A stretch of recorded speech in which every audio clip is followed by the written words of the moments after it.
இளம் தமிழ் அகாடமி. இந்த வீடியோவில் சென்னை ஏர்போர்ட்டுக்கு ஒரு சூப்பரான வேலைவாய்ப்பு அறிவிப்பானது வெளியிடப்பட்டிருக்கு. ஸோ இந்த அறிவிப்பில் வெளியிடப்பட்டிருக்கக்கூடிய அந்த பதவிகளுக்கு என்ன டிகிரி படித்தவங்க விண்ணப்பிக்கலாம். ஸோ இதில் என்னென்ன பதவிகள்லாம் கேட்டிருக்காங்க, அதற்கான பிற தகுதிகள் என்னென்ன, யாரெல்லாம் இந்த வேலைக்கு அப்ளை பண்ணலாம், எல்லா தகவல்களும் இந்த வீடியோவில் நம்ம பார்க்கலாம். ஸோ இந்த வேலைவாய்ப்பு பற்றின முழுமையான தகவல்களை தெரிஞ்சுக்க இந்த வீடியோவை ஸ்கிப் பண்ணாமல் பாருங்கள். நம்ம சேனலில் வரக்கூடிய லேட்டஸ்ட்டு கவர்மெண்ட் ஜாப் பற்றின அப்டேட்லாம் நீங்கள் தொடர்ந்து தெரிஞ்சுக்கிறதுக்கு நம்ம சேனலை சப்ஸ்கிரைப் பண்ணிக்கோங்க.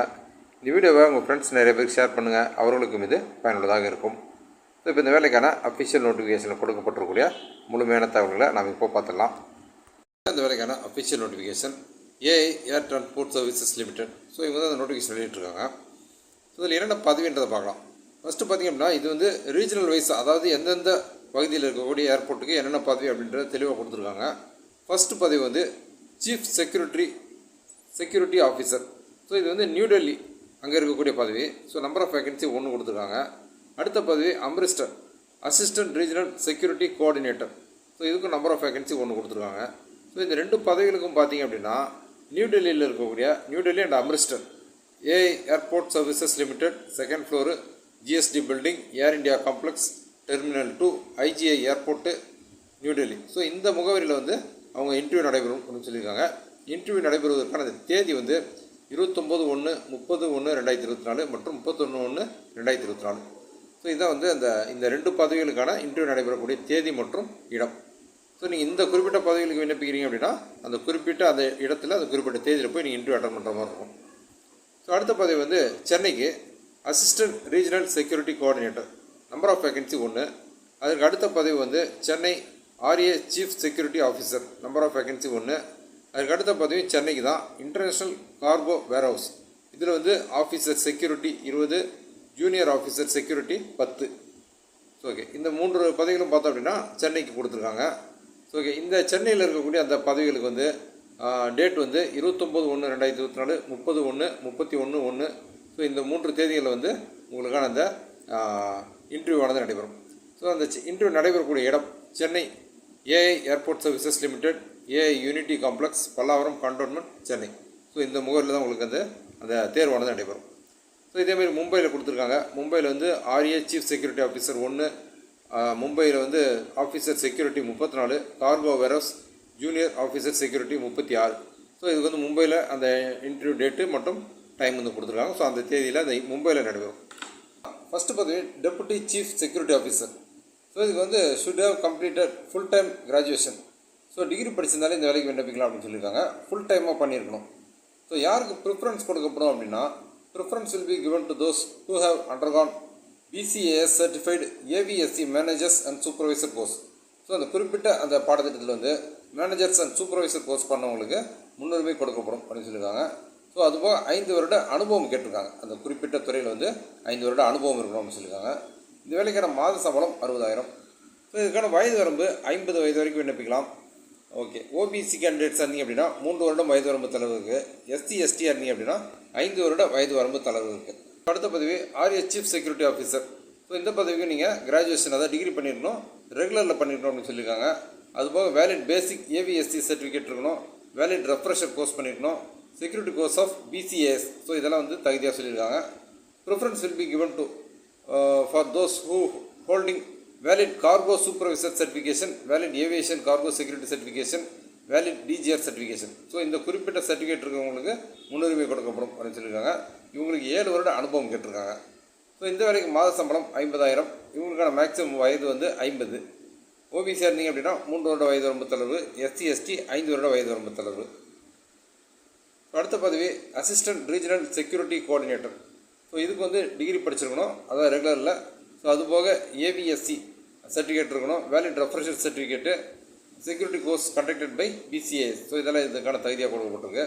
இவங்களுக்கு வந்து 5 வருட வயது வரம்பு கேட்டிருக்காங்க, 5 வருட அனுபவம் கேட்டிருக்காங்க. ஸோ இவங்களுக்கான மாத சம்பளம் 40,000. ஸோ இந்த வேலைக்கு மேக்ஸிமம் ஏஜ் வந்து 45. ஓபிசிக்கு வந்து 3 வருட வயது வரம்பு தளர்வு, எஸ்சி அப்படின்னா 5 வருடம் வயது வரம்பு தளர்வு.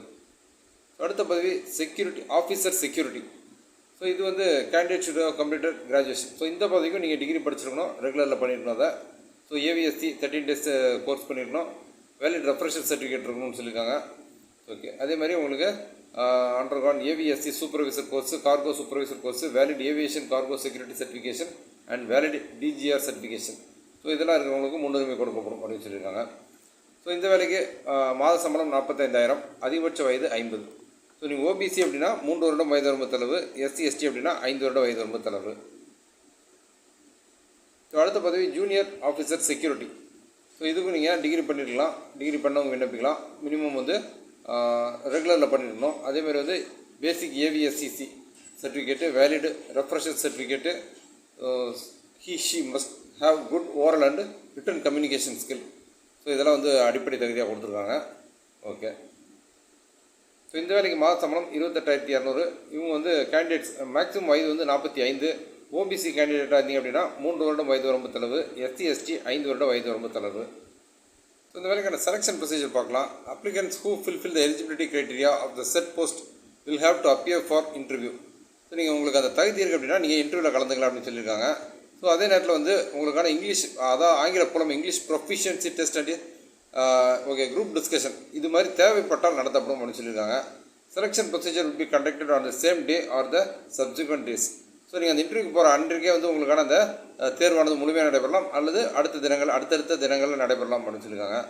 ஸோ அதேமாதிரி நீங்கள் வெளியூர்லேருந்து வரீங்க அப்படின்னா உங்களுக்கான தங்குற வசதி அதெல்லாம் நீங்களே பார்த்துக்கணும் அப்படின்னு சொல்லியிருக்காங்க.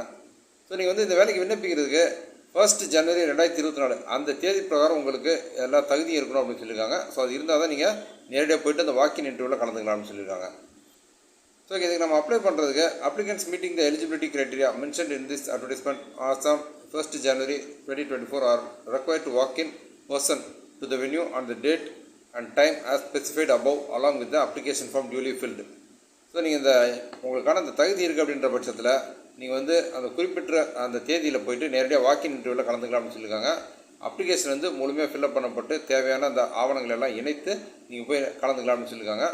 அப்ளிகேஷன் ஃபீஸ் அது வந்து டிடியாக எடுத்துகிட்டு போகணும் அப்படின்னு சொல்லியிருக்காங்க. Demand draft AI airport services limited அப்படின்ற பேரில் பேபிள் அட் மும்பையில் செலுத்தத்தக்க அந்த டிமாண்ட் டிராஃப்டோடு நீங்கள் போயிட்டு இன்டர்வியூவில் கலந்துக்கலாம்னு சொல்லியிருக்காங்க.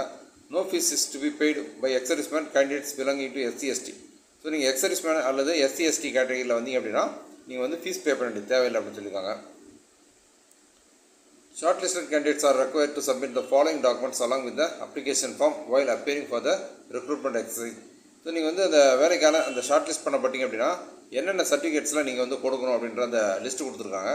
ஸோ ஓகே, அதில் பார்த்தீங்க அப்படின்னா recent 3 months old colour passport size photo கொடுக்கணும். Self attested copies of supporting documents as mentioned in list of documents.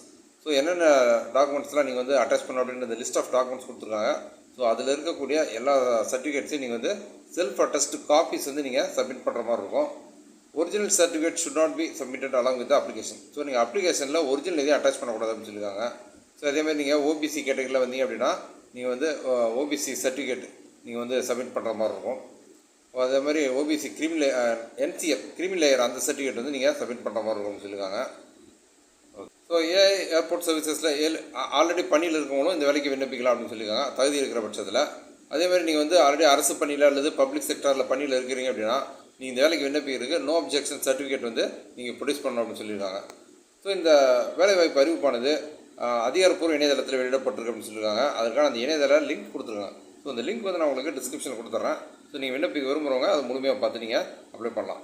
General conditions கொடுத்துருக்காங்க. ஸோ இதில் வந்து உங்களுக்கு அந்த பணி நியமனம், அதாவது அந்த வேலைவாய்ப்புக்கு எப்படி தேர்வு செய்யப்படுவீங்க, அதுக்கான அந்த மருத்துவ பரிசோதனை எப்படி இருக்கும், ஸோ இது மாதிரியான முக்கியமான விஷயங்கள்லாம் கொடுத்துருக்காங்க. ஸோ கிட்டத்தட்ட 10க்கு மேற்பட்ட அந்த ஜென்ரல் கண்டிஷன்ஸ் கொடுத்துருக்காங்க. ஸோ விண்ணப்பிக்கிறவங்க அதை முழுமையாக பார்த்துங்க. So airport services limited. So இது வந்து application format direct recruitment exercise by AIASL, no outside agency institution involved. So நேரடியாக வந்து இந்த பணி நியமனம் நடைபெறுது அப்படின்னு சொல்லியிருக்காங்க. ஸோ இந்த அப்ளிகேஷன் தான் நீங்கள் வந்து ஆன்லைன்லேருந்து டவுன்லோட் பண்ணி இதை முழுமையாக ஃபில்அப் பண்ணி அதுக்கு தேவையான அந்த சர்டிஃபிகேட்ஸ்லாம் அட்டாச் பண்ணி நீங்கள் அந்த இன்டர்வியூ போகிறப்ப நீங்கள் கொண்டு போகிற மாதிரி இருக்கும். ஸோ இதை வந்து நீங்கள் ஆன்லைனில் அஃபிஷியல் வெப்சைட்லேருந்து டவுன்லோட் பண்ணிக்கலாம். ஸோ அதுக்கான லிங்க் வந்து நான் உங்களுக்கு டிஸ்கிரிப்ஷனில் கொடுத்துட்றேன். ஸோ அதிலேருந்து இந்த நோட்டிஃபிகேஷன், இந்த அப்ளிகேஷன் ஃபார்மெட்டு இதெல்லாம் முழுமையாக டவுன்லோட் பண்ணி நீங்கள் வந்து அந்த வேலைக்கு விண்ணப்பிங்க. ஸோ தகுதியுள்ள விண்ணப்பதாரர்கள் வந்து அந்த குறிப்பிட்ட தேதியில் நீங்கள் போய்ட்டு நீங்கள் இன்டர்வியூவில் கலந்துக்கிட்டு அதன் மூலமாக இந்த பணி வாய்ப்பை பெற முயற்சி செய்யலாம். ஸோ இந்த சென்னை விமான நிலைய வேலைவாய்ப்பு பற்றி இந்த வீடியோவில் நான் ஷேர் பண்ண இன்ஃபர்மேஷன்லாம் உங்களுக்கு ரொம்ப யூஸ்ஃபுல்லாக இருந்திருக்கும்னு நான் நம்புகிறேன். ஸோ இந்த வீடியோ பற்றின உங்களுடைய வியூஸை கமெண்ட்டில் ஷேர் பண்ணுங்கள். நம்ம சேனலில் வரக்கூடிய லேட்டஸ்ட் கவர்மெண்ட் ஜாப் மற்றும் கவர்மெண்ட் ஸ்கீம்ஸ் பற்றின அப்டேட்லாம் நீங்கள் தொடர்ந்து தெரிஞ்சுக்கிறதுக்கு நம்ம சேனலை சப்ஸ்கிரைப் பண்ணிக்கோங்க. இந்த வீடியோவை உங்கள் நண்பர்களுக்கும் ஷேர் பண்ணுங்கள். அவர்களுக்கும் இது பயனுள்ளதாக இருக்கும். மீண்டும் இன்னொரு வீடியோவில் சந்திப்போம்.